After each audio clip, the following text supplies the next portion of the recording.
ఎవరైనా సరే మనకు ఇబ్బంది పెట్టినోడైనా సరే, అలాగే మనకు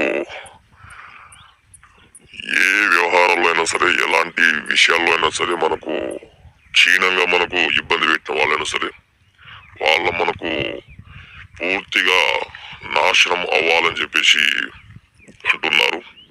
వాళ్ళ కోసమే ఈ యొక్క వీడియో చేయాల్సి వచ్చింది. ఈ వశీకరణం అంటే శత్రునాశనం అనేది చాలా కఠినంగా ఉంటదమ్మా. చాలా అరుదైన మంత్రం ఇది, చాలా శక్తివంతమైనది. ఈ యొక్క శత్రునాశన అనేది చేయించుకున్న వారు ఎవరైనా సరే ఖచ్చితంగా గురువు వారికి సంప్రదించండి. మీకు ఏ విధంగా చేయాలనేది మీకు పూర్తిగా ఎక్స్ప్లెయిన్ చేస్తాము. ఈ యొక్క వీడియోలో మీకు